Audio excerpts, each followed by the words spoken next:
सत्य का पवित्र शास्त्र जनवरी दिनांक 25। हे प्रिय, मेरी यह प्रार्थना है कि जैसे तू आत्मिक उन्नति कर रहा है वैसे ही तू सब बातों में उन्नति करे और भला चंगा रहे। 3 यूहन्ना 1 अध्याय 2 पद। आज के मसीही सेवाएं स्वास्थ्य अथवा चंगाई और समृद्धि के लिए मुख्य रूप से लोकप्रिय हो गए हैं और अधिक महत्वपूर्ण आध्यात्मिक विकास और बहुमूल्य आत्मा की समृद्धि से विमुख हैं। प्रियो, अगर हम अपनी आत्मा और महत्वपूर्ण रूप से मसीह यीशु में उसके विकास को महत्व नहीं देते हैं तो हम अपनी अनंत जीवन को खतरे में डाल रहे हैं और अपने आप को ही धोखा दे रहे हैं। आप अपनी आत्मा का मूल्य कैसे और कितना मानते हैं? प्रभु यीशु मसीह ने प्रत्येक मनुष्य की आत्मा का अद्भुत मूल्यांकन सिखाया है।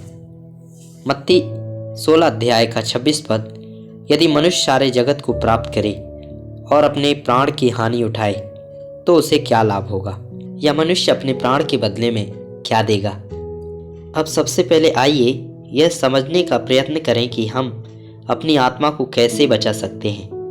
हमारी आत्मा पाप के दुष्परिणाम के कारण अंधकारमय हो गई है। यह अंधकारमय आत्मा जब प्रभु यीशु मसीह के सुसमाचार को प्राप्त करती है तो वह जगत की ज्योति से प्रकाशित हो जाती है, जो स्वयं प्रभु यीशु मसीह है।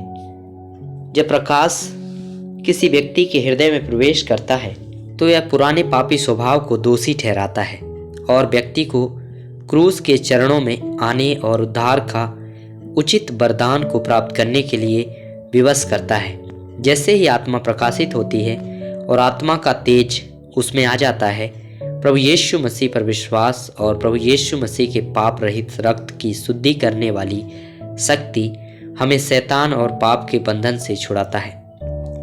अब आत्मा प्रभु यीशु मसीह की कृपा और ज्ञान में समृद्ध और विकसित होने के लिए तैयार है। 2 पतरस 3 अध्याय 18 पद। पर हमारे प्रभु और उद्धारकर्ता यीशु मसीह के अनुग्रह और पहचान में बढ़ते जाओ। उसी की महिमा अब भी हो और युगान युग होती रहे। आमीन।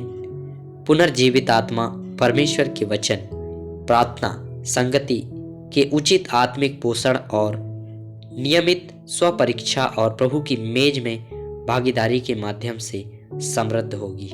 यह प्रारंभिक कलीसिया के लिए परमेश्वर का प्रावधान था, जैसा कि प्रेरितों के काम 2 अध्याय 42 पद में संलग्न है। और वे प्रेरितों से शिक्षा पाने और संगति रखने में और रोटी तोड़ने में और प्रार्थना करने में लौलीन रहे।